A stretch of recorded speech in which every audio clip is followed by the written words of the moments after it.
Isang taos-pusong pagbati sa inyong lahat.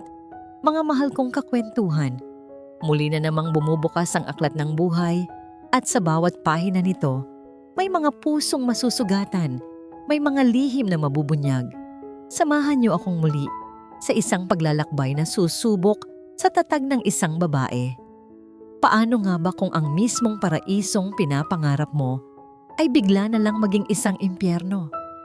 At ang taong pinagkatiwalaan mo ng iyong buong mundo, siya pa pala ang sisira nito. Piraso bawat piraso, napakaganda ng gabi.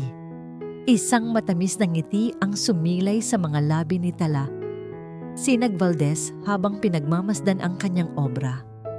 Sa gitna ng kanilang malawak na dining hall sa Villa Marilag, nakahain ang isang perpektong hapunan para sa dalawa.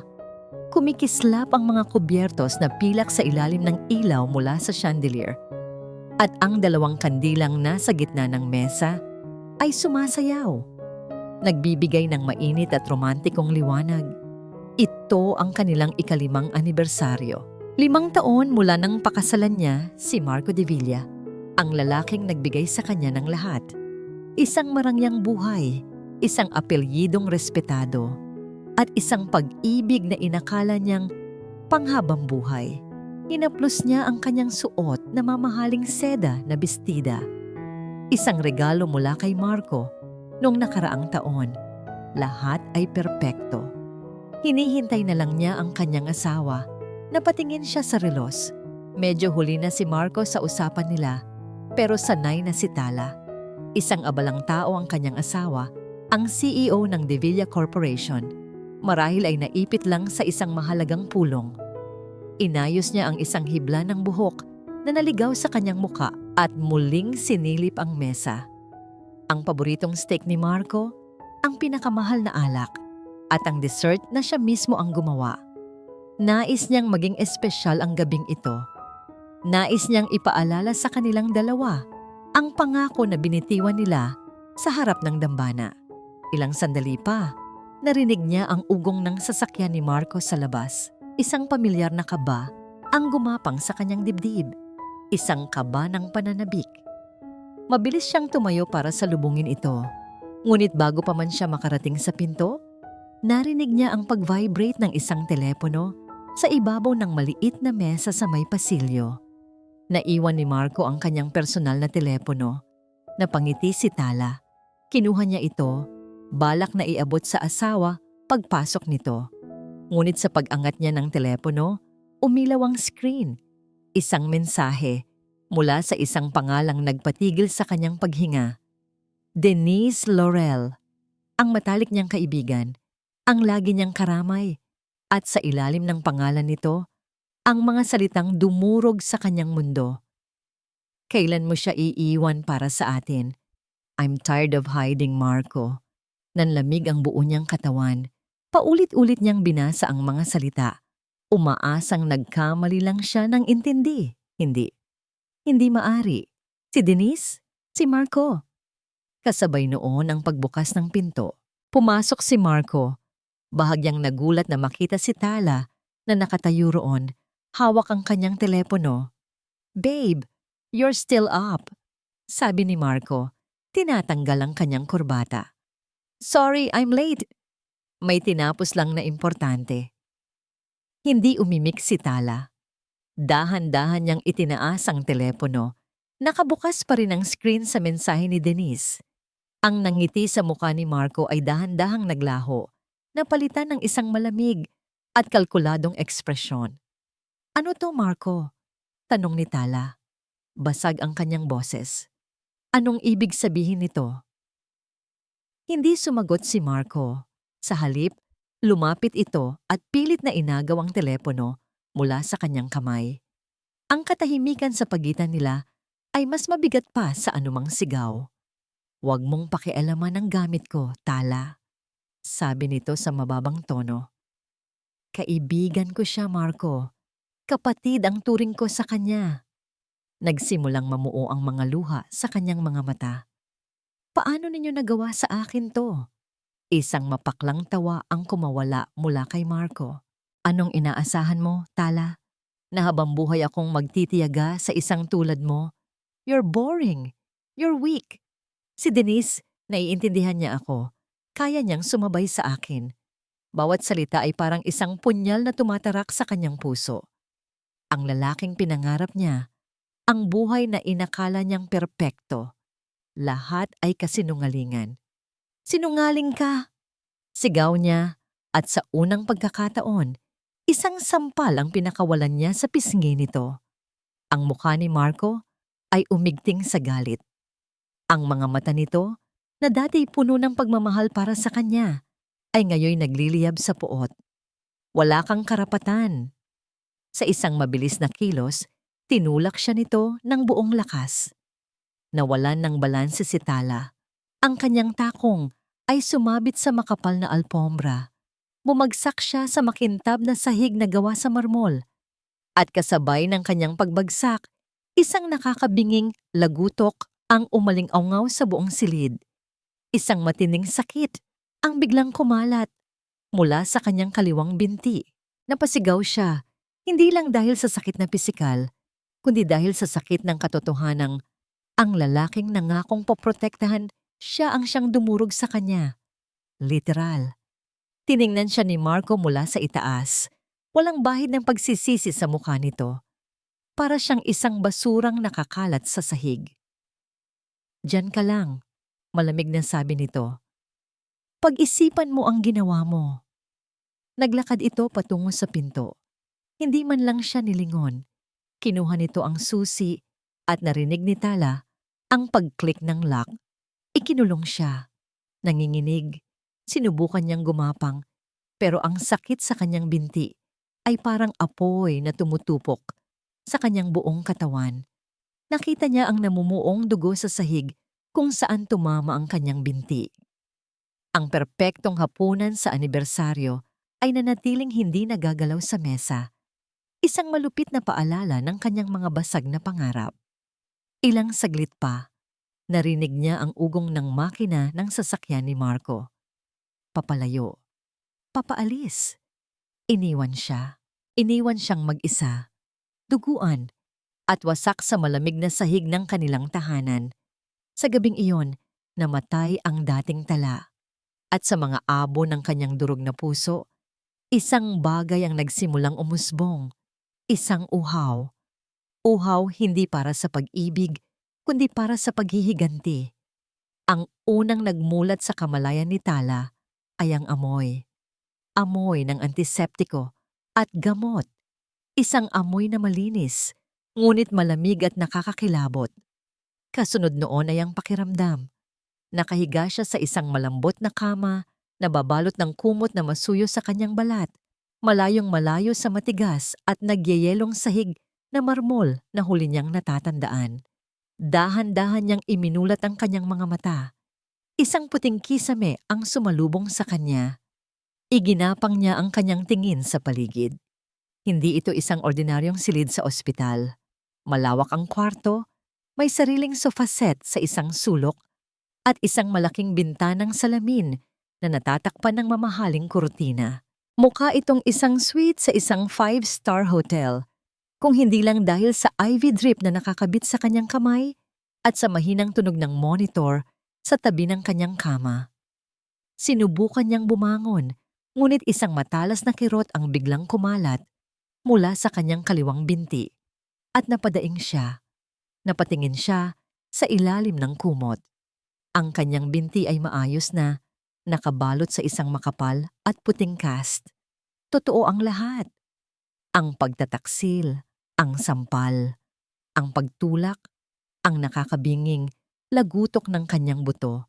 Muling bumuhos ang mga luha sa kanyang mga mata. Ngunit hindi na ito ang luha ng isang asawang nasaktan.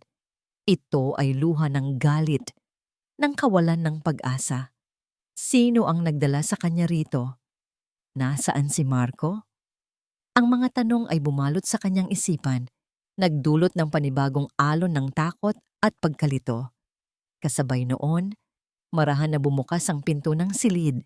Pumasok ang isang lalaking naka-Amerikana.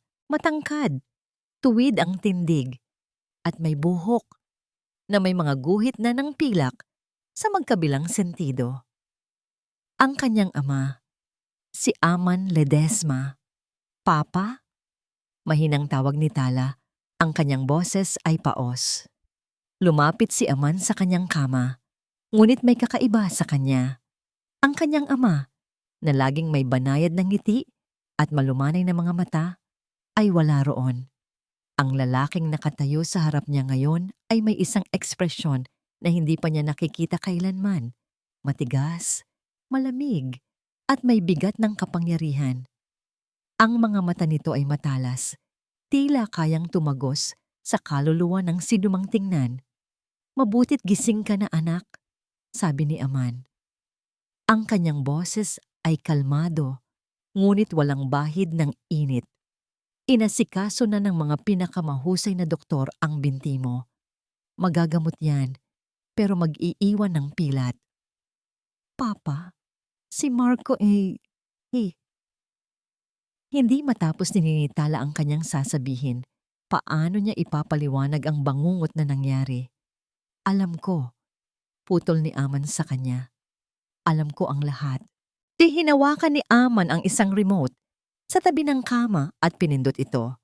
Ang isang bahagi ng pader ay biglang umilaw, nagiging isang malaking screen. Lumabas doon ang isang video, isang kuha mula sa security camera sa loob mismo ng kanilang dining hall. Nakita ni Tala ang kanyang sarili, ang pag-uusap nila ni Marco, ang sampal at ang malagim na pagtulak sa kanya. Bawat detalye ay nakunan. Napatakip si Tala sa kanyang bibig, muling binabalikan ang trauma. Bakit? Paano? Dahil matagal ko nang pinagmamasdan ng hayop na yon. Sagot ni Aman. Ang kanyang mga panga ay nagtagis. Ang akala mo ba'y hahayaan kong ang kaisa-isa kong anak ay mapunta sa isang Devilla nang hindi ko inaalam ang bawat galaw niya? Devilla?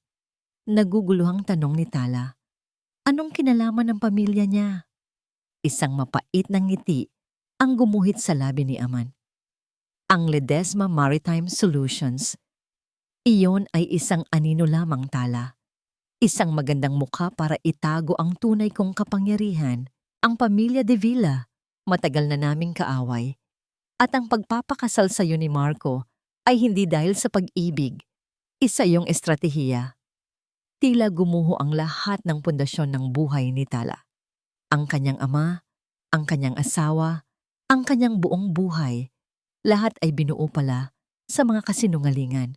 May inilapag si Aman na isang manipis na folder sa ibabaw ng kumot ni Tala. Nanginginig ang mga kamay na binuksan niya ito. Sa loob ay mga kopya ng bank statement, mga papeles ng mga transaksyon, mga litrato. Malinaw na ipinapakita roon kung paano dahan-dahang ninanakaw ni Marco ang pera mula sa sarili nitong kumpanya. Inililipat sa mga lihim na account sa ibang bansa. Milyon-milyon. Iyan ang patunay na hindi lang siya isang masamang asawa, isa rin siyang magnanakaw, sabi ni Aman. Pero hindi sapat ang mga papel na yan para tuluyan siyang wasakin. Isinara ni Tala ang folder. Ang sakit sa kanyang puso ay napalitan ng isang nagyeyelong galit. Anong gusto mong gawin ko? Tanong niya. Tinitingnan ng kanyang ama ng diretso sa mga mata. Lumapit pa si Aman. Ang kanyang mukha ay nasa lilim. Nagawa na niya sa iyo ang pinakamasama. Ngayon, nasa iyo ang desisyon. Pwede kang manatili rito, magpagaling, at kalimutan ang lahat. O, huminto ito. Tila pinapakiramdaman ang kanyang reaksyon. Nakita niya ang apoy na nagsisimulang mag-alab sa mga mata ng kanyang anak. O pwede mong gamitin ang kapangyarihan ko, ang lahat ng yaman at impluensya ko, para bawiin ang lahat ng kinuha niya sa iyo, at higit pa. Tinitigan ni Tala ang kanyang ama. Ito ang tunay na Aman Ledesma, isang taong mapanganib, makapangyarihan, at kayang gawin ang lahat para sa kanya. At sa sandaling iyon, isang bagay ang naging malinaw sa isip ni Tala. Tapos na ang pagiging biktima niya. Ako ang bahala sa katawan mo, mariing sabi ni Aman. Ang bawat salita ay may bigat. Pero ang paghihiganti, ikaw ang gagawa. Nakatitig si Tala sa mga mata ng kanyang ama at sa kauna-unahang pagkakataon, nakita niya hindi lang ang isang negosyante, kundi isang hari sa sarili nitong kaharian. Isang madilim at mapanganib na mundo. At sa gabing iyon, sa loob ng puting silid na iyon, kailangan niyang pumili. Ang manatiling isang prinsesang durog sa tore o ang tanggapin ang isang koronang gawa sa apoy at bakal at maging isang reyna ng sarili niyang paghihiganti. Walang pag-aalinlangan sa mga mata ni Tala nang muli siyang humarap sa kanyang ama. Ang luhang kanina'y dumadaloy sa kanyang mga pisngi ay natuyo na, nag-iwan ng bakas na tila mga bitak sa isang mamahaling porselana. Pero ang porselanang iyon ay hindi nababasagin. Gagawin ko, deklara niya. Ang kanyang boses ay mahina, ngunit matatag na parang bakal. Gagawin ko ang lahat para pagbayaran nila ang ginawa nila sa akin. Isang bahagyang pagtango lamang ang naging tugon ni Aman Ledesma. Ngunit sa mga mata nito, nakita ni Tala ang isang kislap ng paghanga at marahil ng kalungkutan dahil alam nitong ang anak na pinalaki niyang parang isang prinsesa ay kailangan na ngayong maging isang general sa isang digmaan. At doon nagsimula ang kanyang impyerno at ang kanyang muling pagsilang. Ang mga sumunod na linggo ay naging isang walang katapusang pagsubok ng sakit at pagtitiis. Ang kanyang physical therapy ay brutal. Bawat pag-inat, bawat pagbaluktot, bawat pagsubok na itayo ang sarili sa tulong ng mga parallel bars ay nagdudulot ng kirot na halos magpapadilim sa kanyang paningin. Ang therapist ay madalas na napapahinto, nag-aalala sa pawis na namumuo sa kanyang noo at sa panginginig ng kanyang mga kalamnan. Magpahinga muna tayo, Ma'am Tala, sasabihin nito. Ngunit iiling lang si Tala, kakagatin ang kanyang labi hanggang sa halos magdugo at ipipilit ang sarili na magpatuloy. Hindi, ulitin natin. Iyon lang ang kanyang sasabihin. Hindi siya umiyak kahit isang beses. Ang bawat patak ng pawis na pumapatak mula sa kanya ay isang paalala ng dugo na nawala sa kanya sa sahig na marmol. Ang bawat sakit ay panggatong sa apoy ng galit na nagliliyab sa loob niya. Habang ang kanyang katawan ay dahan-dahang naghihilom, ang kanyang isipan naman ay hinahasa ng kanyang ama. Ang mga gabi ay ginugol niya hindi sa pag-iyak, kundi sa pag-aaral. Ang mga librong dati niyang binabasa ay napalitan ng makakapal na financial reports. Ang mga magasin ng moda ay napalitan ng mga blueprint ng mga operasyon ng De Villa Corporation. Huwag mong tingnan ang numero, Tala, sabi ni Aman isang gabi habang nakaupo sila sa isang malaking aklatan na puno ng mga aklat na hindi niya alam na umiral pala. Tingnan mo ang kwento sa likod ng numero. Saan nanggagaling ang pera? Saan ito napupunta?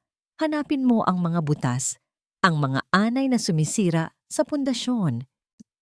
Tinuruan siya ni Aman kung paano mag-isip na parang isang kalaban, kung paano unawain ang kasakiman, ang pagiging arogante, ang mga kahinaan na itinatago ng mga taong tulad ni Marco sa likod ng kanilang kapangyarihan.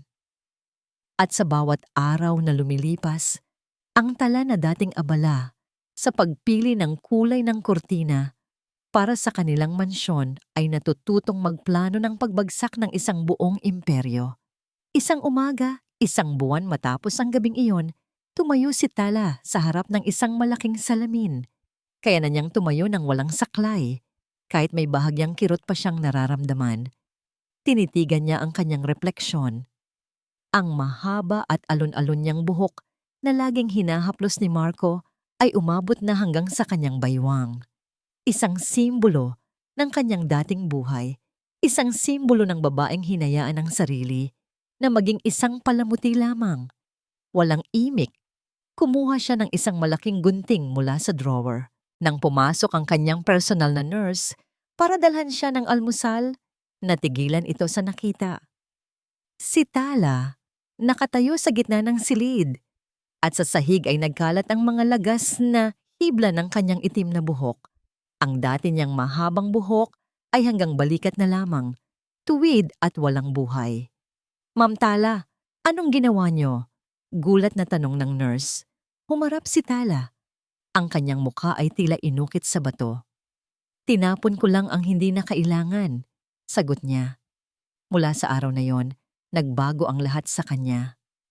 Ang mga malalambot niyang bestida ay napalitan ng mga blusang may matutulis na kwelyo at mga pantalon na may tuwid na gupit. Ang kanyang mga ngiti ay nawala, napalitan ng isang permanenteng linya ng determinasyon sa kanyang mga labi. Isang hapon, ipinatawag siya ni Aman sa opisina nito. May ibinigay itong isang telepono sa kanya. Oras na, sabi ng kanyang ama. Isa sa mga tauhan ko ang naghihintay ng utos mo. Kailangan mong malaman ang bawat galaw ng kanang kamay ni Marcos sa accounting. Kinuha ni Tala ang telepono. Nagdial siya ng numero. Sumagot ang isang magaspang na boses ng lalaki sa kabilang linya. Hello? Humugot ng malalim na hininga si Tala. Inalala niya ang sakit, ang pagkakanulo, ang pag-iisa. At nang magsalita siya, ang lumabas sa kanyang bibig ay boses ng ibang tao. Isang boses na malamig, kontrolado, at puno ng awtoridad na hindi niya alam na taglay pala niya. Gusto kong malaman ang schedule ni Mr. David Lim sa susunod na 48 oras. Bawat lugar na pupuntahan niya kanya, bawat taong kakausapin niya. Walang pwedeng makalampas. Maliwanag? Isang sandali ng katahimikan ang sumunod. Pagkatapos, ang magalang na sagot. Yes, ma'am. Masusunod po. Ibinaba ni Tala ang telepono. Isang kakaibang pakiramdam ng kapangyarihan ang gumapang sa kanyang mga ugat. Ito ang simula. Kinagabihan, habang pinag-aaralan niya ang mga bagong impormasyong dumating, pumasok ang isa sa mga katulong. May iniabot itong isang tablet. Isang balita mula sa social media, isang anunsyo.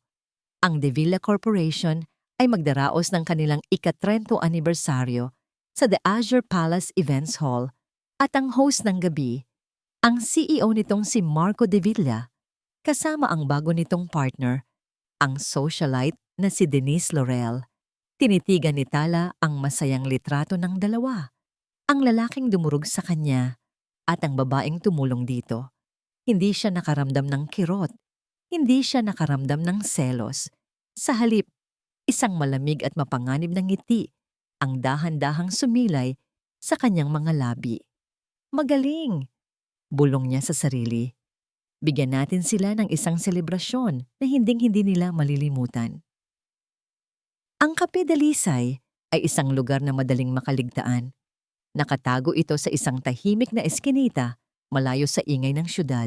Ang amoy ng bagong giniling na kape at ang mahinang jazz music sa loob ay nagbibigay ng pakiramdam ng kapayapaan. Isang perpektong lugar para itago ang mga pinakamadilim na plano. Nakaupo si Tala sa isang sulok, sa likod ng isang malaking halamang nakapaso, isang tasa ng kapeng halos hindi niya nagalaw ang nasa kanyang harapan. Ang kanyang suot na simpleng blusa at salamin ay malayo sa dating itsura niya, sapat na para hindi siya makilala sa unang tingin. Hinihintay niya ang susi, ang unang piyesa sa kanyang laro. Ilang sandali pa, isang lalaking nasa edad 50, payat at may manipis ng buhok, ang pumasok sa kapihan.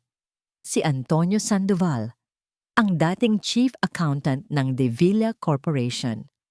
Maingat itong lumingalinga bago naupo sa silyang nasa tapat ni Tala.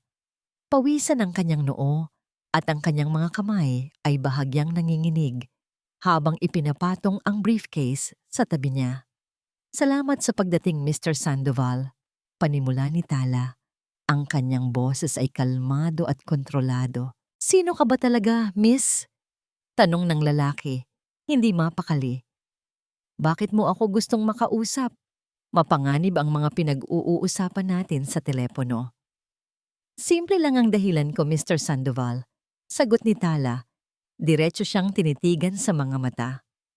Gusto ko ng hustisya, katulad mo. Nakita niya ang pagbabago sa ekspresyon ng lalaki. Ang takot ay nahaluan ng pait. Si Antonio Sandoval ay naglingkod sa De Villa Corporation sa loob ng 20 taon. Tumahatakbo ang kwento na tinanggal siya dahil sa isang malaking pagkakamali sa accounting. Pero alam ni Tala ang totoo. Tinanggal siya dahil masyadige marami na siyang nalalaman tungkol sa mga illegal na transaksyon ni Marco. Alam ko kung paano manira ng buhay si Marco de Villa. Pagpapatuloy ni Tala. Dahil sinira niya rin ang sakin. Inilapag ni Tala ang isang manipis na folder sa mesa. Sa loob nito ay ang patunay ng kanyang pagkakakilanlan, isang kopya ng kanilang marriage certificate ni Marco. Nanlaki ang mga mata ni Mr. Sandoval. Kailangan ko ng tulong mo para mapatunayan ang lahat ng ginagawa niyang pandaraya. Sabi ni Tala, ang mga ghost project, ang mga overpricing, ang money laundering. Alam kong alam mo kung nasaan ang mga ebidensya. Nag-aalangan ang lalaki. Pero, paano? Mahigpit ang seguridad niya. Kapag nalaman niyang kinakalaban ko siya, hindi niya malalaman, tiniyak ni Tala. Dahil habang ginagawa mo ang kailangan mong gawin, sisiguraduhin kong ang atensyon niya ay nasa ibang bagay. Kinagabihan, sa kanyang war room. Isang ligtas na silid sa mansyon ng kanyang ama na puno ng mga monitor at whiteboards, tinupad ni Tala ang kanyang pangako. Pinag-aaralan niya ang isang malaking chart na nagpapakita ng network ng mga shell companies ni Marco. Ang mga linya ay komplikado. Nagdudugtong mula sa isang bansa, patungo sa isa pa. Isang web ng kasinungalingan na idinisenyo para magtago ng ninakaw na yaman. Ngunit para kay Tala, ang bawat linya ay isang hakbang palapit sa pagbagsak nito. Kinuha niya ang kanyang telepono at tinawagan ang isa sa mga tauhan ng kanyang ama. Mayroon akong isang maliit na trabaho para sa'yo. Utos niya. May construction site ang De Villa sa may bandang Laguna. Gusto kong magkaroon ng issue tungkol sa sahod ng mga manggagawa. Isang maliit na protesta.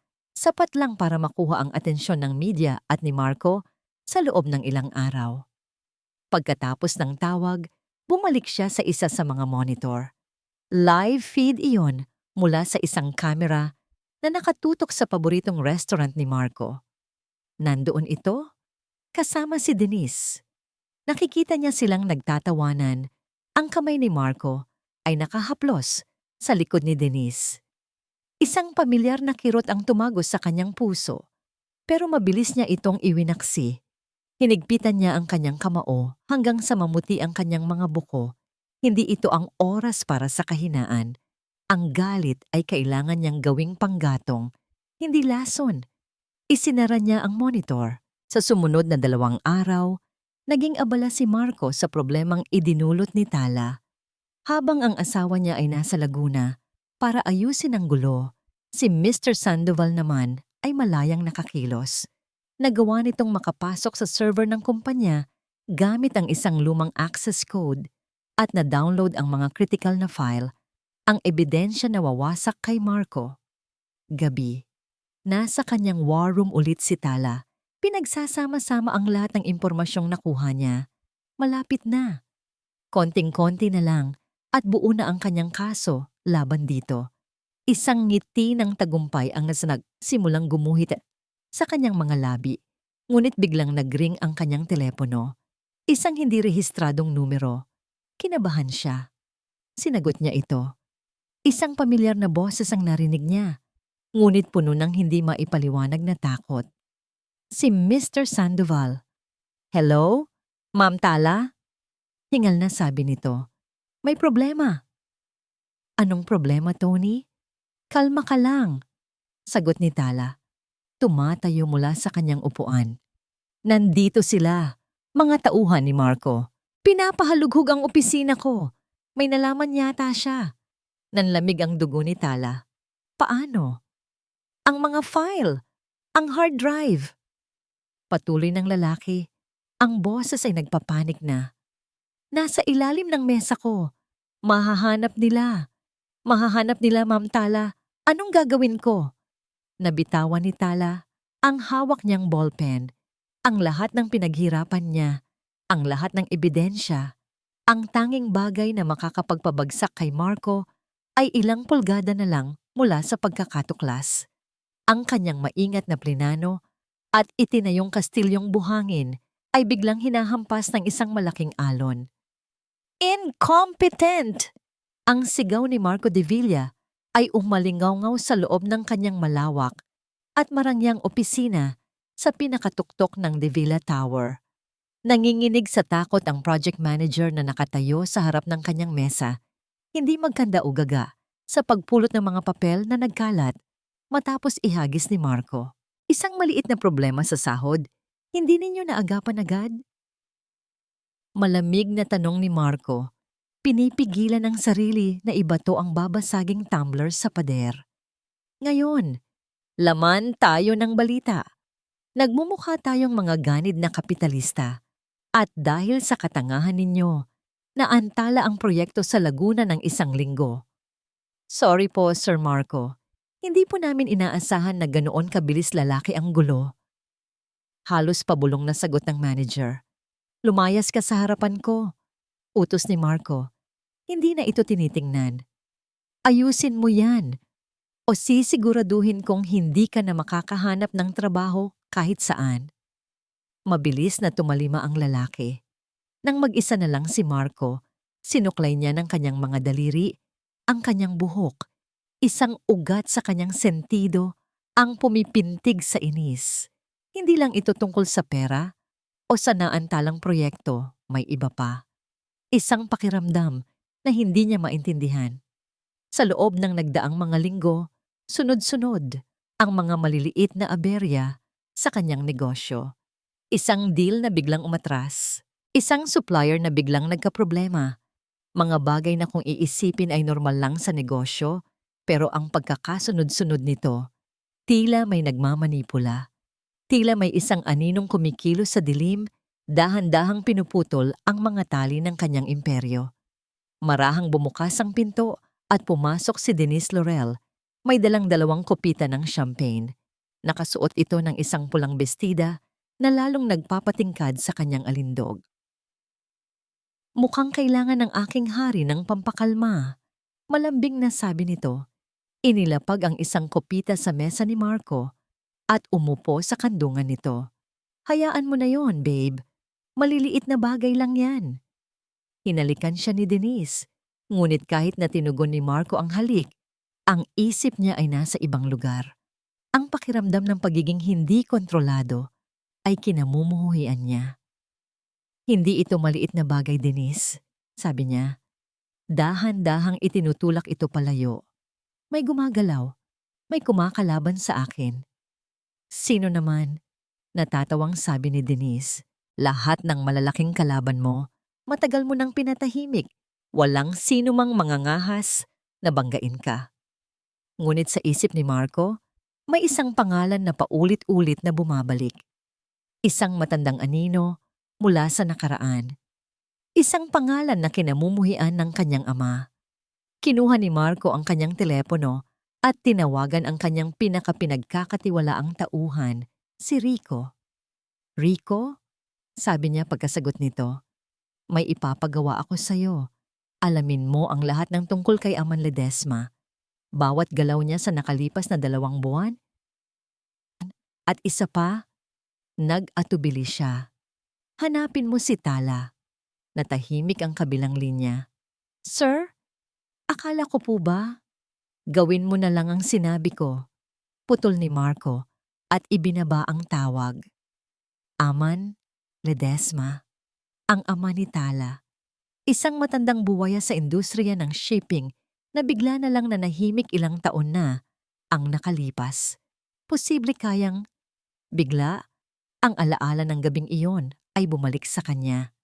Ang mukha ni Tala na puno ng luha at pagtataksil, ang tunog ng kanyang buto nang ito'y mabali. Naalala niya ang pagtalikod niya rito, ang paglak ng pinto, at ang pag-alis niya ng walang lingon-likod. Isang saglit na paninikip ng dibdib ang naramdaman niya, isang kakatwang pag-aalala. Ngunit mabilis itong napalitan ng ini. Imposible. Masyado siyang mahina. Ang tala na kilala niya ay iiyak lang sa isang sulok, magmumukmok at hihintaying balikan. Hindi nito kayang gumawa ng kahit ano. Marahil ay kinuha lang siya ng kanyang ama para ilayo sa gulo. Oo, iyon siguro ang nangyari. Lumipas ang 2 araw. Unti-unti nang humuhupa ang kanyang hinala. Iniisip na baka dala lang ng stress ang lahat. Nasa kalagitnaan siya ng isang pulong nang pumasok ang kanyang sekretarya at sinabing kailangan siyang makausap ni Rico. Agad-agad. Ano yon? Tanong ni Marco pagpasok ni Rico sa kanyang opisina. Sir, tungkol po sa pinapaimbestigahan niyo. Sagot ni Rico, halatang kinakabahan. Si Ledesma, may nalaman ka ba? Mayroon po, sir. Sa nakalipas na 2 buwan, taliwas sa dati, naging napaka-aktibo po niya. Maraming mga bagong tao na pumapasok sa Ledesma Maritime at marami po siyang binibiling mga bagong kagamitan na high-tech. Kumunot ang noo ni Marco. Anong klaseng kagamitan? Surveillance equipment, sir? Mga tracking devices, mga gamit na pang-espiya. Nanlamig ang dugo ni Marco. Si Tala, nahanap niyo na ba siya? Yumuko si Rico. Sir, iyon po ang problema. Walang nakakaalam kung nasaan siya. Walang record sa mga ospital sa ilalim ng pangalan niya. Walang flight records, walang kahit anong bakas. Pagkatapos ng gabing umalis kayo sa Villa Marilag, si Mrs. Tala de Villa ay para na lang pong bulang naglaho. Naglaho. Ang salitang iyon ay umalingaw-ngaw sa isip ni Marco. Hindi. Ang mga tao ay hindi basta-basta naglalaho. Itinatago sila. Ang biglang pagiging aktibo ng isang matandang kaaway, ang pagbili nito ng mga gamit pang espiya, at ang pagkawala ng kanyang asawa na siyang anak nito. Ang mga piraso ng palaisipan ay nagsimulang magdugtong-dugtong sa kanyang isipan. At ang nabuong larawan ay nagpadala ng isang alon ng lamig sa kanyang buong katawan. Hindi ito isang simpleng problema sa negosyo. Hindi ito isang aksidente. Ito ay isang atake. At ngayon, alam na niya kung sino ang nasa likod nito. Nakahinga ng maluwag si Tala sa unang pagkakataon sa loob ng 48 oras. Nasa ibabaw na ng kanyang mesa ang isang maliit na itim na hard drive, ang sandata na wawasak sa imperyo ni Marco de Villa. Sa tulong ng mabilis na pagkilos ng mga tauhan ng kanyang ama, nagawa nilang ilihis ang atensyon ng mga security ni Marco sa pamamagitan ng isang pekeng sunog sa kabilang palapag ng gusali. Sa gitna ng kaguluhan, nailabas ni Antonio Sandoval ang ebidensya. Tagumpay. May kumpiyansa sa kanyang mga hakbang habang tinatahak niya ang pasilyo patungo sa opisina ng kanyang ama. Inilatag niya ang hard drive sa makintab na mesa ni Aman. Nandyan na lahat pa, sabi niya. Isang malamig na ngiti ng pagtatagumpay ang nasa kanyang labi. Bawat pekeng transaksyon, bawat dolyar na ninakaw niya. Sapat na to para mabulok siya sa kulungan habang buhay at para bumagsak ang De Villa Corporation. Tiningnan ni Aman ang hard drive. Pagkatapos ay ibinalik ang tingin sa kanyang anak. May paghanga sa mga mata nito. Ngunit meron ding isang anino ng lungkot. Magaling anak, pinatunayan mong taglay mo ang talino at tapang ng isang Ledesma. Tumayo ito at lumapit sa bintana, nakatanaw sa syudad sa ibaba. Pero hindi pa sapat. Nawala ang nangiti ni Tala. Anong ibig mong sabihin? Ito na ang lahat ng kailangan natin. Para kay Marco, oo.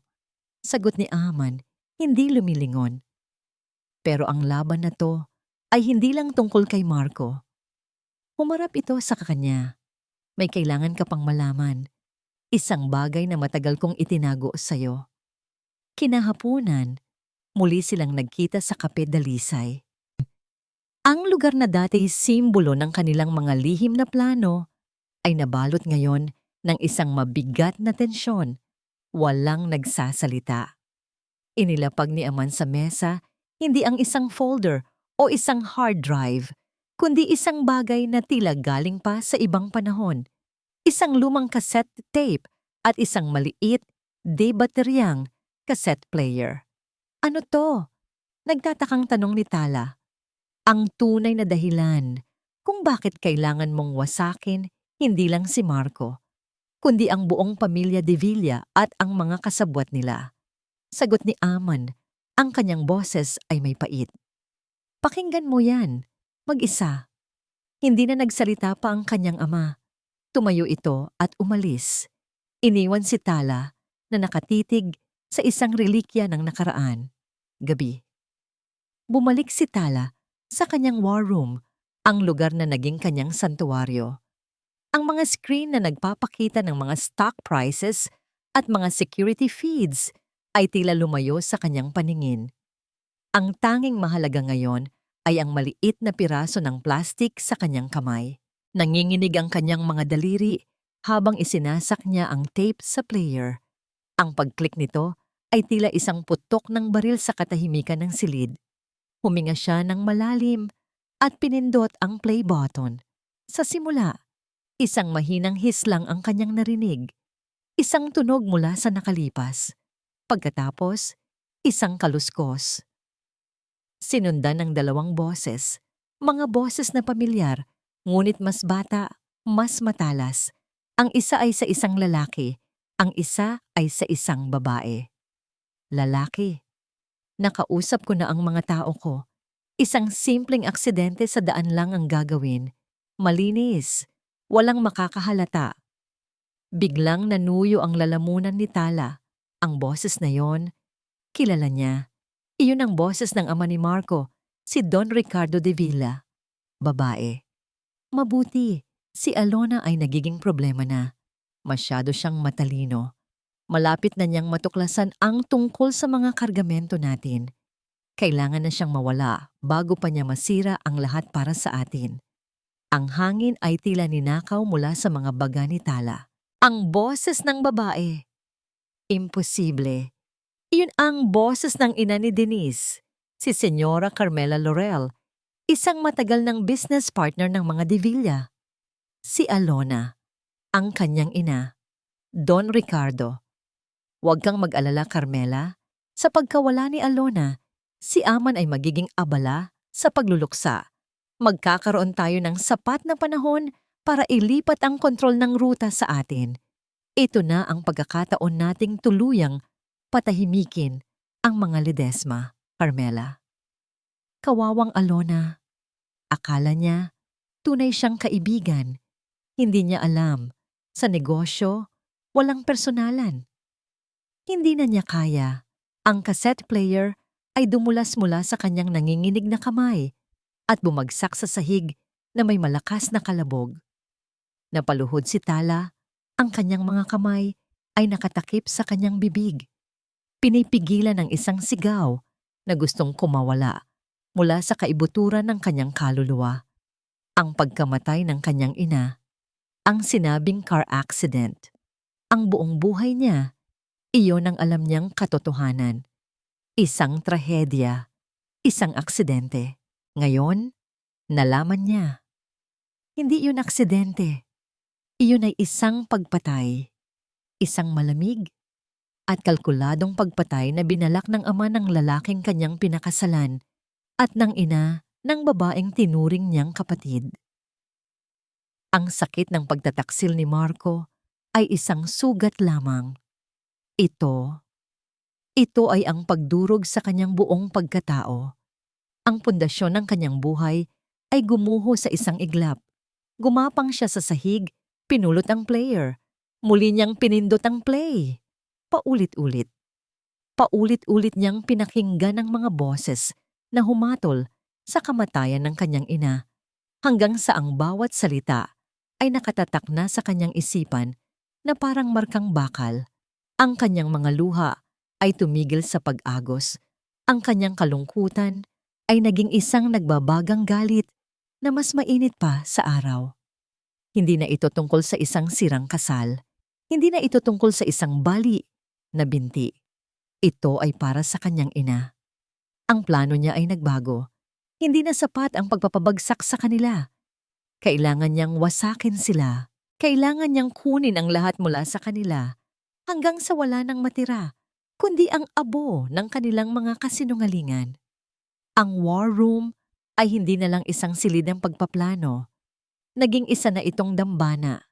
Dambana para sa isang hustisyang 20 taon nang ipinagkait. Ang dating tala na naghahangad lang saktan ang mga taong nanakit sa kanya ay patay na. Ang pumalit sa kanya ay isang babaeng may iisang misyon, ang singili ng utang na dugo. Kinaumagahan, ipinatawag niya ang mga pinagkakatiwalaang tenyente ng kanyang ama. Mga lalaking may matitigas na mukha at mga matang nakakita na ng mga bagay na hindi kayang sikmurain ng ordinaryong tao. Tumayo si Tala sa harap ng isang malaking whiteboard. Hawak ang isang marker. Walang bakas ng pag-aalinlangan sa kanyang tindig. Ang orihinal na plano ay simple. Panimula niya, ang kanyang boses ay umalingaw-ngaw sa tahimik na silid. Ibabagsak natin si Marco gamit ang mga ebidensya ng kanyang pandaraya. Iginuhit niya ang isang kahon sa board, pero kulang yon. Gumuhit siya ng isa pang kahon. Ang ikalawang yugto, ang pagwasak sa kanyang reputasyon. Sa gabi ng anibersaryo, malalaman ng lahat ang tungkol sa ginawa niya sa akin at ang relasyon nila ni Denise Laurel. Ang mga lalaki ay tahimik na nakikinig. Ang kanilang respeto para sa anak ng kanilang boss ay kitang-kita. Pero ang lahat ng iyan, pagpapatuloy ni Tala, ang kanyang boses ay bumaba sa isang mapanganib na bulong, ay pampagana lamang. Iginuhit niya ang isang huling kahon sa ilalim, mas malaki kaysa sa dalawa. Ang huling yugto ay ang hustisya para sa aking ina. Tumingin siya sa bawat isa sa kanila. Sa gabing iyon, hindi lang isang CEO ang ibabagsak natin. Ibabagsak natin ang 2 pamilya, ang mga De Villa at ang mga Laurel. Malalaman ng buong mundo na ang kanilang kayamanan ay itinayo sa dugo ng aking ina, si Alona Ledesma. Isang mabigat na katahimikan ang bumalot sa silid. Si Aman, na nakatayo sa isang sulok, ay nagmamasid lamang. Isang halo ng pagmamalaki at pag-aalala ang nakaukit sa kanyang mukha. Ang kanyang anak ay isa ng ganap na reyna, nagbibigay ng mga utos para sa isang digmaan. Sa sumunod na mga araw, kumilos si Tala na parang isang dalubhasang manlalaro ng ahedres. Bawat galaw ay kalkulado. Ipinatawag niya ang isang ahente na bihasa sa teknolohiya. May ipapadala ako kay Denise Laurel, sabi ni Tala, habang tinitingnan ang isang napakagandang kwintas na may diamante sa gitna. Isang regalo mula sa isang secret admirer. Gusto kong may mailagay ka ritong pinakamaliit na audio bag na kaya mong gawin. Malinaw dapat ang reception at sisiguraduhin nating isusuot niya ito sa party. Ang pinakamalaking bahagi ng kanyang oras ay ginugol niya sa paghahanda ng kanyang sandata. Magdamag siyang nagkulong sa war room, pinagsasama-sama ang lahat ng ebidensya sa isang video presentation. Sinimulan niya ito sa mga masasayang larawan nila ni Marco. Ang kanilang kasal, mga biyahe, mga ngiti, habang sa background, maririnig ang malamig na boses ng isang narrator na nagdedetalye ng milyon-milyong pisong ninakaw nito. Pagkatapos, ang pinakamahirap na bahagi, ang audio tape. Maingat niyang inilipat ang tunog nito sa digital format, nilinis ang hiss at ingay, hanggang sa ang mga boses ni na Don Ricardo de Villa at Carmela Laurel ay naging malinaw na parang kristal. Bawat pag-ulit ng pangalan ng kanyang ina, Alona, ay parang isang saksak sa kanyang puso. Ngunit hindi niya hinayaan ang sarili na magpatalo sa emosyon. Ang sakit ay ginawa niyang lakas. Ang bawat salita mula sa tape ay ginawa niyang isang bala. Isang gabi, 2 araw bago ang party, napadaan siya sa isang lumang pasilyo ng mansyon. Doon, nakasabit ang isang malaking larawan na ipininta sa langis. Ang kanyang ina, si Alona Ledesma, sa kanyang kabataan, may ngiti sa mga labi na kasing liwanag ng araw. Lumapit si Tala. Ang kanyang mga daliri ay marahang dumampi sa malamig na canvas. Tila nakikita niya ang kanyang sarili sa mga mata nito, ang parehong determinasyon, ang parehong lakas. Hindi na po kayo mag-iisa, Mama. Bulong niya sa larawan, isang pangakong binitiwan sa hangin. Makakamit niyo na ang hustisya. Puno ng panibagong determinasyon, bumalik siya sa war room para sa isang huling pagsusuri ng plano. Lahat ay nasa lugar na. Ang media contacts, ang legal team na nakahandang kumilos, ang security para sa gabi ng party. Perpekto. Kontrolado niya ang lahat. Ngunit biglang nag-ring ang kanyang private line, ang kanyang ama. Sinagot niya ito. Papa, may problema ba? Narinig niya ang bigat sa paghinga ng kanyang ama sa kabilang linya, isang tunog na nagpadala ng kaba sa kanyang dibdib. Tala, sabi ni Aman. Ang boses nito ay formal at mapanganib. Isang tono na ginagamit lang nito sa pinakamatinding krisis. Nawawala. Si Mang Berto. Si Mang Berto, ang pinakamatagal at pinakatapat na security head ng kanyang ama. Ang taong nagturo sa kanya kung paano magbisikleta noong bata pa siya. Anong ibig mong sabihin? Dinukot siya. Kakatext lang sa akin mula sa telepono niya. Pagpapatuloy ni Aman, ang bawat salita ay tila isang bato na bumabagsak. May mensahe sila para sa'yo. Huminto si Aman, at sa katahimikang yon, narinig ni Tala ang pagguho ng kanyang perpektong plano. Ang sabi sa text, sabi ng kanyang ama, itigil mo ang binabalak mo kung ayaw mong isunod namin ang tatay mo. Ang perpektong plano ay naging abo sa isang iglap. Ang mensahe ay malinaw, isang banta na direktang tumatama sa nag-iisang kahinaan ni Tala, ang kanyang ama.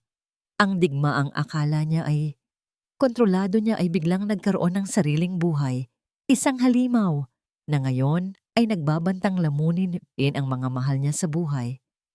Puno ng pag-aalala, sinalubong siya ni Aman sa labas ng war room. Sa unang pagkakataon, mula nang magsimula ang lahat, nakita ni Tala ang takot sa mga mata ng kanyang ama, isang takot na hindi para sa sarili, kundi para sa kanya. Itigil mo na to, Tala, mariing sabi ni Aman. Ang boses nito ay mababa at puno ng awtoridad na hindi niya kayang suwayin noon. Hindi ito laro, buhay na ang nakataya. At sa tingin mo ba hindi ko alam yon? Sagot ni Tala, ang kanyang boses ay naging matalas dahil sa tensyon. Hindi tayo pwedeng umatras ngayon pa. Hindi ngayon na napakalapit na natin. Si Berto ay parang kapatid ko na. Giit ni Ama. Ang kanyang mga kamay ay naikuyom. At ako ang susunod nilang kukunin. Handa akong mamatay para sa iyo, Tala. Pero hindi ako papayag na mapahamak ka dahil sa laban na to. Humarap si Tala sa kanyang ama. Ang kanyang mga mata ay nag-aalab. Hindi sa galit, kundi sa isang desperadong determination. At hindi ako papayag na ang sakripisyo ni Mama ay mauwi sa wala. Para sa'yo, negosyo to, isang lumang alitan. Para sa akin, personal to, para kay Mama. Natigilan si Aman. Nakita niya sa kanyang anak, hindi na ang babaeng kanyang pinoprotektahan, kundi ang anino ng kanyang yumaong asawa, si Alona, na hindi rin kailanman umaatras sa isang laban. Isang mabigat na katahimikan ang namagitan sa kanila. Sa huli, si Tala ang bumasag dito.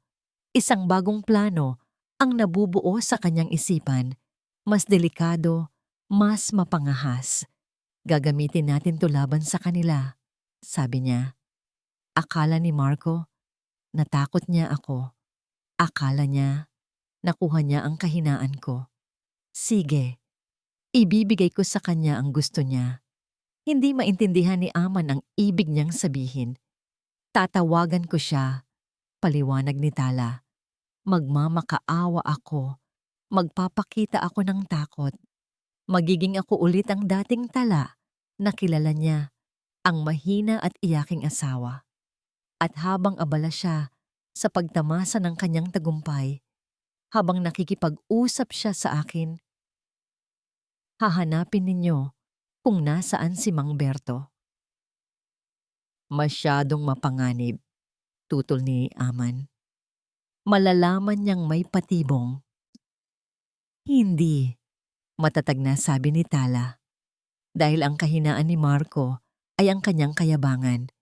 Hinding-hindi niya iisipin na ang babaeng minsan na niyang dinurog ay may kakayahang lumaban pa. Walang nagawa si Aman kundi ang sumang-ayon. Mabilis niyang tinipon ang kanyang tech team sa war room. Bawat segundo ay mahalaga. Naupo si Tala sa harap ng isang teleponong may nakakonektang tracing system. Huminga siya ng malalim, ipinikit ang kanyang mga mata, at hinukay ang lahat ng sakit, takot, at pighati na matagal na niyang ibinaon. Kailangan niyang maging kapani-paniwala. Kailangan niyang muling maging biktima. Dinial niya ang numero ni Marco. Pagkatapos ng 2 ring, sumagot ito. Hello? Ang boses ni Marco ay kalmado, ngunit may bahid ng pagkaaliw na tila alam na nito kung sino ang tumatawag. Marco! Nagsimulang manginig ang boses ni Tala, isang perpektong pag-arte ng takot. Nakuha ko ang mensahe mo. Isang mahinang tawa ang narinig niya sa kabilang linya. Buti naman at natuto ka na. Akala ko, kailangan ko pang magpadala ng mas malinaw na paalala. Pakiusap, Marco. Huwag mong sasaktan si Mang Berto. Huwag mong gagalawin ang papa ko. Pagmamakaawa ni Tala, hinayaan niyang mabasag ang kanyang boses. Gagawin ko ang lahat. Ititigil ko na. Ititigil ko na ang lahat. Pakiusap. Sa likod niya, nakikita ni Tala ang tech team na mabilis na kumikilos. Ang kanilang mga daliri ay lumilipad sa mga keyboard. Triangulating his position. He's using a relay. Almost there. Come on, just a few more seconds. See, Tala? Mayabang na sabi ni Marco. In the end, you're still the same weak little girl. Dapat noon mo pa yan ginawa. Napagod ka pa. Pipakawalan mo na si Mang Berto, please. Patuloy ni Tala. Pinipiga ang bawat onsa ng desperation sa kanyang boses para patagalin ang usapan. Don't worry, sabi ni Marco. Kapag nakasiguro na akong tumigil ka na, ibabalik ko ang matanda mong aso. Ngayon, ibaba mo na to at wag na wag ka nang gagawa ng kahit anong katangahan. Got him! Bulong ng isa sa mga tech. Itinuro nito ang isang pulang tuldok na kumikislap sa isang digital na mapa. Isang abandoned warehouse sa may bandang pantalan. Iyon na ang hudyat na kailangan nila. Biglang nagbago ang anyo ni Tala. Nawala ang takot, nawala ang panginginig. Ang pumalit ay isang nagyeyelong kalmadahan. Alam mo, Marco, sabi niya, ang kanyang boses ay bumalik sa dati. Malamig, matatag, at puno ng panganib. May isang bagay kang nakalimutan. Natigilan si Marco sa kabilang linya. Anong pinagsasabi mo? Nakalimutan mo, pagpapatuloy ni Tala, na ang mga taong wala nang ikakatakot na mawala. Sila ang pinakamapanganib sa lahat. Bitch, anong binabalak mo? Sigaw ni Marco. Naramdaman na ang patibong. See you at the party, sabi lang ni Tala at ibinaba ang telepono. Agad na tumayo si Aman. Let's go! I deploy ang lahat ng team sa lokasyon! Sigaw niya sa kanyang radio. Naiwan si Tala sa war room, ang kanyang puso ay dumadagundong sa kanyang dibdib. Habang ang mga tauhan ng kanyang ama ay mabilis na kumikilos para sa isang rescue mission, si Tala naman ay naghahanda para sa sarili niyang misyon. Ang kanyang huling gabi ng paghahanda. Nagsuot siya ng isang simpleng itim na damit. Inayos ang kanyang buhok. Tumingin siya sa salamin at tinitigan ang babaeng nakatingin pabalik. May pilat sa kanyang binti na hindi na mawawala. Isang paalala ng kanyang kahinaan noon. Ngunit ang mga mata niya ay hindi na ang mga mata ng isang biktima. Ang mga yon ay mata ng isang mangangaso. Nakatanggap siya ng text mula sa kanyang ama makalipas ang isang oras. Safe na si Berto. Minimal resistance. Umuwi na tayo. Isang maliit na ngiti ang sumilay sa labi ni Tala. Nahulog si Marco sa kanyang patibong. Ngunit alam niyang hindi pa tapos ang laban. Ang ginawa niya ay nagbigay babala na kay Marco. Alam na nitong darating siya. Alam na nitong hindi siya sumuko. Ang pagpasok niya sa The Azure Palace Events Hall mamayang gabi ay hindi na magiging isang sorpresa. Ito ay magiging isang deklarasyon ng giyera. Mas magiging handa si Marco. Mas magiging mahirap ang laban. Pero hindi na yon mahalaga. Dahan-dahan siyang naglakad palabas ng silid. Hawak niya sa isang kamay ang isang maliit na clutch bag. At sa loob nito, ang isang USB drive na naglalaman ng lahat ng kanyang sandata. Ang huling gabi ay tapos na. Ang gabi ng paghuhukom ay magsisimula pa lang. Ang The Azure Palace Events Hall ay naliligo sa ginto at liwanag. Ang mga pinakamayaman at pinakamakapangyarihang tao sa bansa ay naroroon, nakasuot ng kanilang mga mamahaling damit at alahas, nagtatawanan habang hawak ang mga kopita ng champagne. Ito ang pagdiriwang ng 30 taon ng De Villa Corporation. Isang gabi ng tagumpay, isang gabi ng kapangyarihan. Sa gitna ng lahat, nakatayo ang hari at ang kanyang bagong reyna, si Marco De Villa. Guwapo at may kumpiyansa sa kanyang mamahaling suit. At sa tabi niya, si Denise Laurel, nakasisilaw sa kanyang pulang gown at sa kwintas na diamanteng natanggap niya mula sa isang secret admirer. Sila ang perpektong magkapares, ang larawan ng tagumpay at pag-ibig. Ngunit sa pagbukas ng malaking pinto ng hall, ang musika ay tila humina at ang mga bulungan ay unti-unting namatay. Pumasok si Tala. Nakasuot siya ng isang simpleng itim na bestida. Walang palamuti, walang kinang. Ang tanging hawak niya ay isang eleganteng itim na tungkod na gawa sa kahoy na ebony na bahagyang tumutulong sa kanyang paglakad. Dahan-dahan siyang naglakad sa gitna ng naghahating dagat ng mga bisita. Ang bawat tapik ng kanyang tungkod sa sahig na marmol ay umalingaw-ngaw sa biglang tahimik na bulwagan. Ang kanyang mukha ay kalmado. Ang kanyang mga mata ay nakatuon sa entablado. Sa 2 taong na ngayon ay nakatitig sa kanya.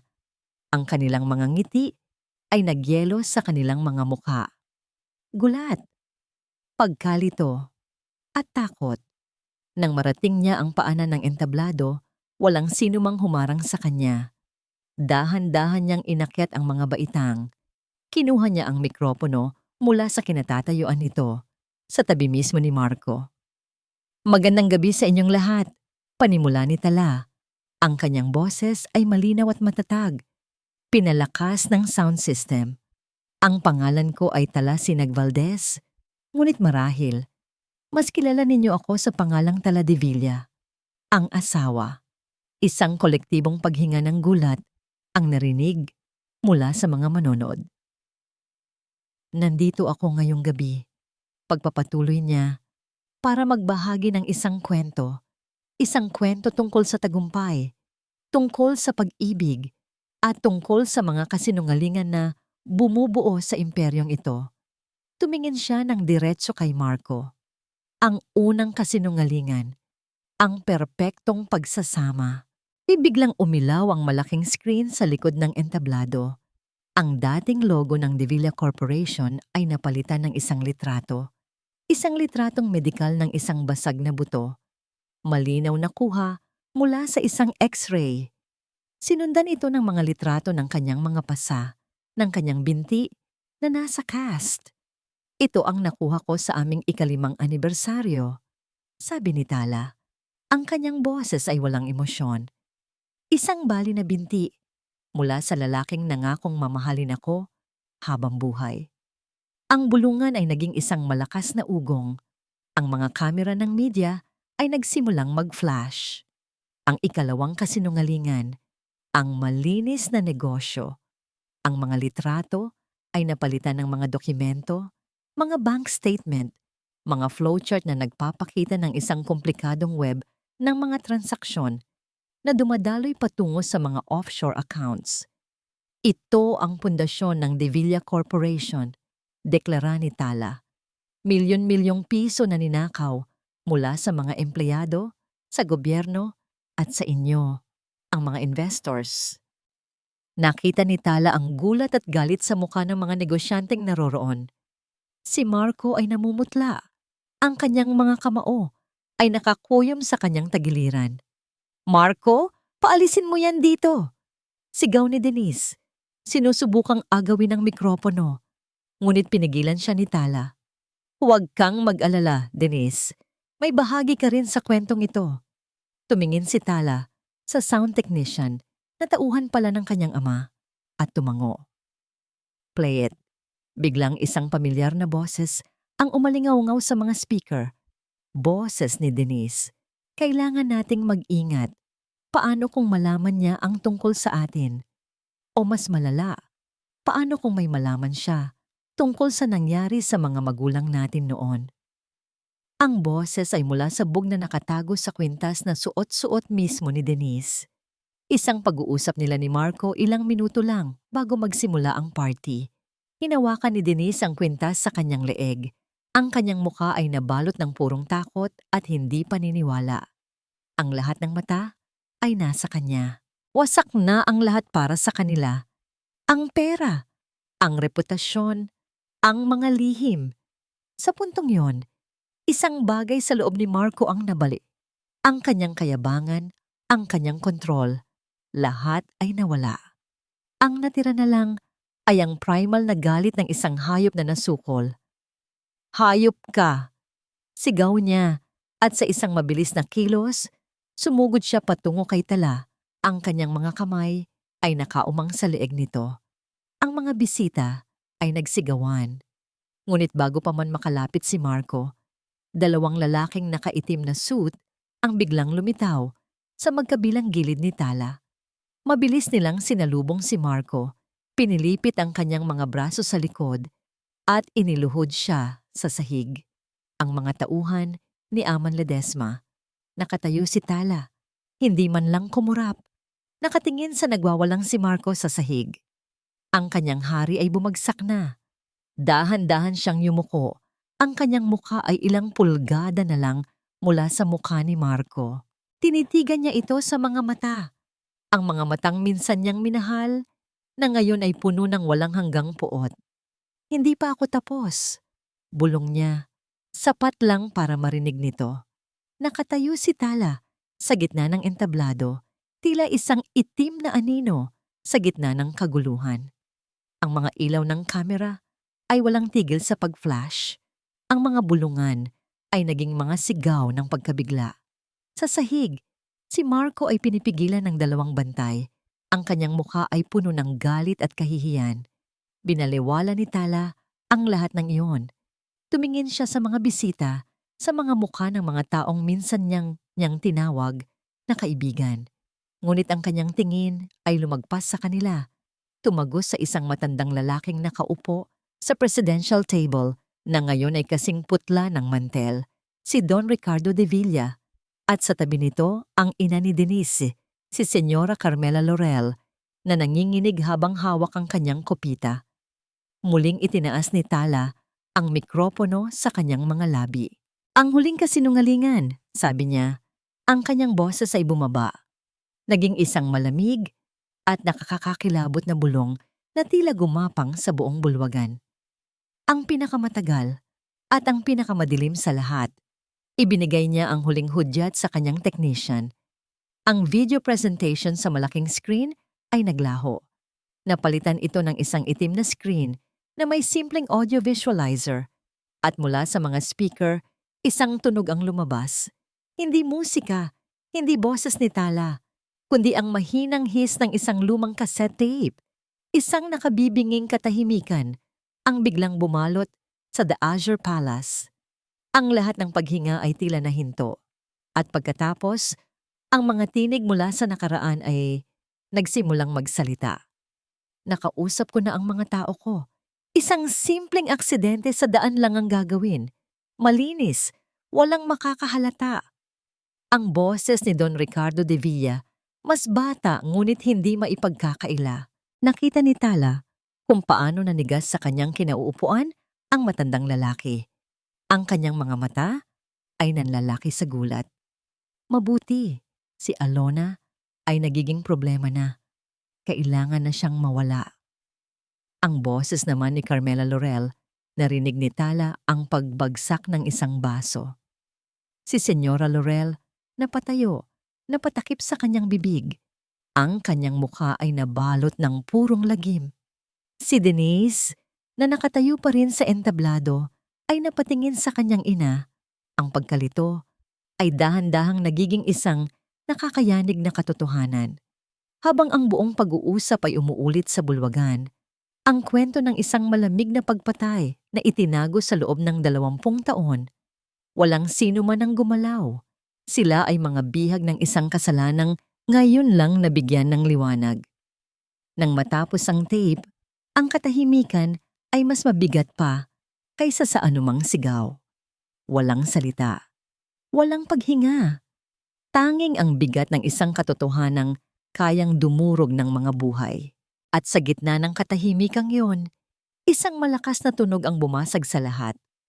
Ang tunog ng mga mabibigat na pinto na sabay-sabay na bumukas.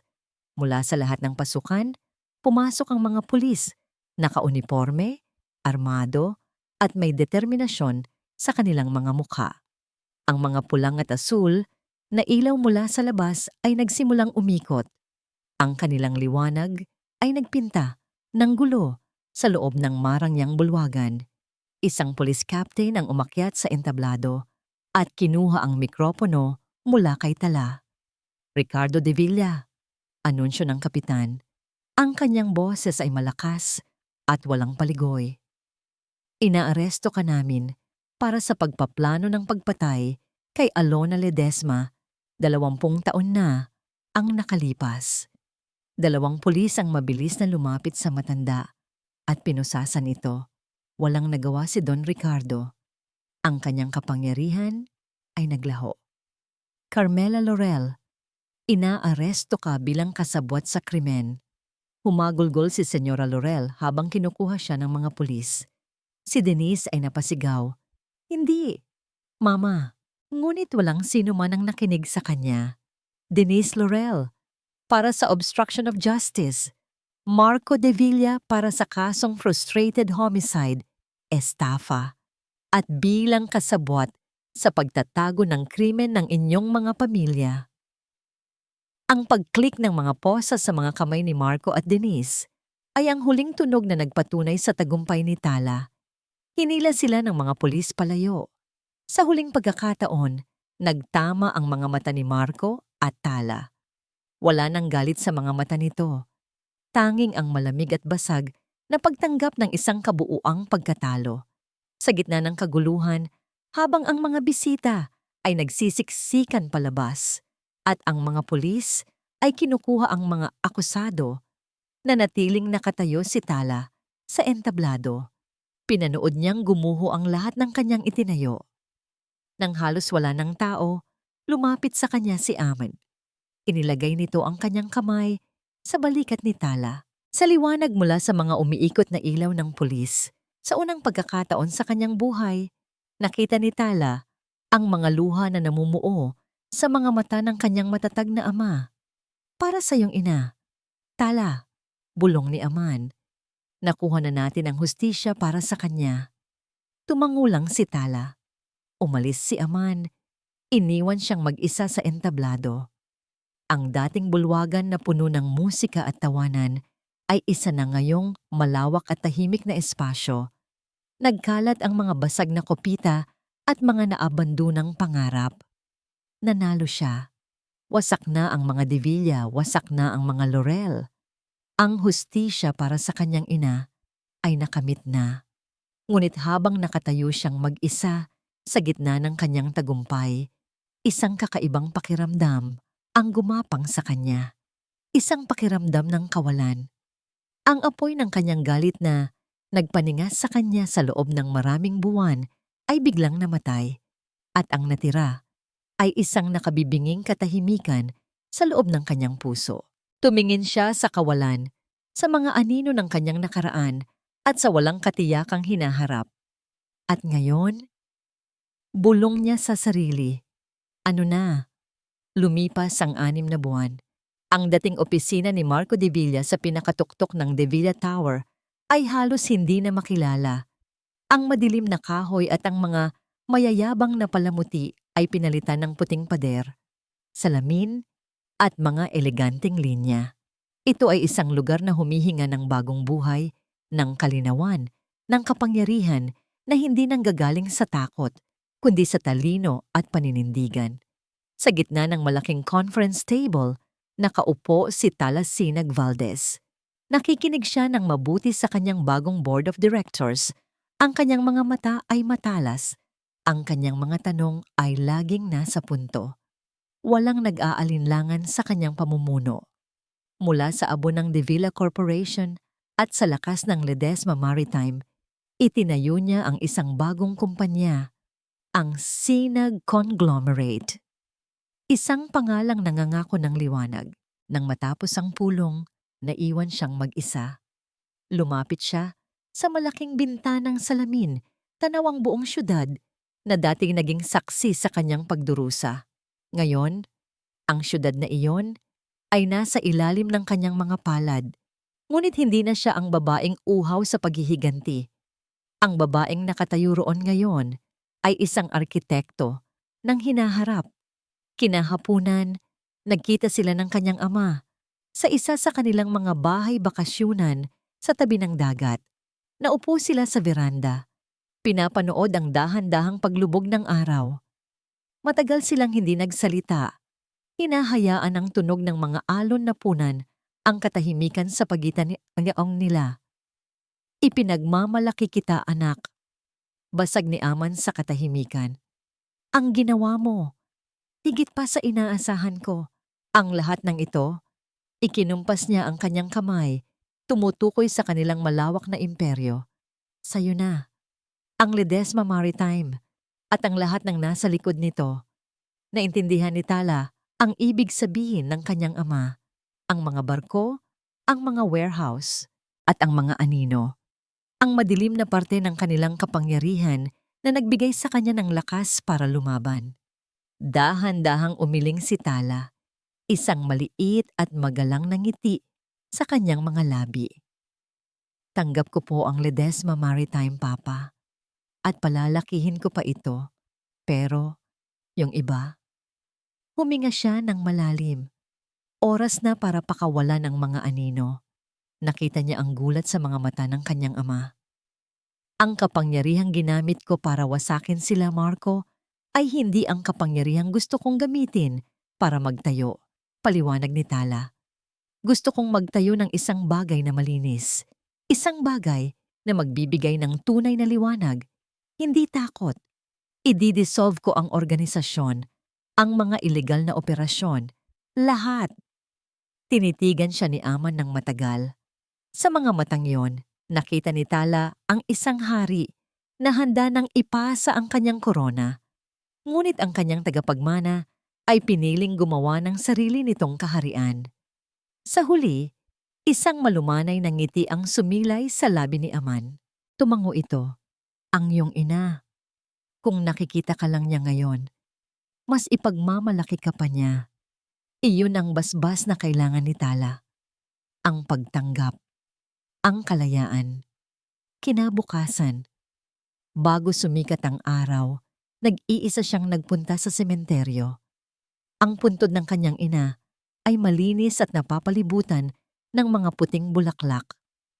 Lumuhod si Tala at marahang hinaplos ang malamig na marmol kung saan nakaukit ang pangalan, Alona Ledesma. Inilapag niya ang isang tangkay ng puting rosas sa ibabaw nito. Mama, bulong niya. Tapos na po. Nakuha na natin ang hustisya. Isang huling luha ang pumatak mula sa kanyang mata. Hindi luha ng pighati, kundi luha ng paglaya. Salamat po sa pagbibigay sa akin ng lakas. Ngayon, oras na para ako naman ang maghanap ng kapayapaan. Magiging maayos po ako. Tumayo siya. Sa pagtalikod niya sa puntod, tila may isang mabigat na kadena ang nalaglag mula sa kanyang mga balikat. Hindi na siya bihag ng nakaraan. Nakarating siya sa beach house kasabay ng unang sinag ng araw. Tumayo siya sa balkonahe, nakaharap sa dagat, at ipinikit ang kanyang mga mata. Naramdaman niya ang init ng araw sa kanyang balat, ang dampi ng hanging dagat sa kanyang mukha. Ang pilat sa kanyang binti ay bahagyang kumikirot, isang permanenteng paalala ng kanyang pinagdaanan. Ngunit hindi na ito masakit. Isa na lang itong marka. Isang marka ng isang laban na kanyang ipinanalo. Idinilat niya ang kanyang mga mata at pinanood ang araw na dahan-dahang umaangat mula sa abot tanaw. Nagpipinta ng kulay kahel at rosas sa kalangitan. Hindi na siya si Tala de Villa ang asawang biktima. Hindi na siya si Tala Ledesma ang anak na naghihiganti. Siya na ngayon si Tala Sinag. Isang bituin, isang sinag. Ang sarili niyang liwanag sa isang bagong umaga. At dito, nagtatapos ang kwento ni Tala. Isang paalala na sa pinakamadilim na gabi ng ating buhay, sa gitna ng sakit at pagtataksil, laging may pagsilang ng isang bagong umaga. Ang tunay na kapangyarihan ay hindi nasusukat sa kung paano tayo gumanti, kundi sa kung paano tayo muling bumabangon, pinipiling magtayo mula sa mga guho, at hinahanap ang sarili nating liwanag. Maraming salamat po sa inyong walang sawang pagsubaybay sa ating kwento. Sana po ay may napulot kayong aral at inspirasyon. Ano po ang masasabi ninyo sa naging kapalaran ni Tala? At anong klaseng kwento naman ang gusto ninyong marinig sa susunod? I-comment nyo lang po sa ibaba. Hindi dito nagtatapos ang ating paglalakbay. Marami pa pong kwentong kasing ganda at mas puno ng aral dito sa aming channel. Kung nagustuhan nyo ang kwentong ito, i-like, i-share sa pamilya at mga kaibigan. At mag-subscribe na rin para lagi kayong updated sa mga susunod pa naming kwento. I-click nyo ang notification bell para kayo ang unang makarinig kapag may bago kaming upload. Pagpalain po kayo ng Panginoon, kayo at ang inyong buong pamilya. Hanggang sa muli.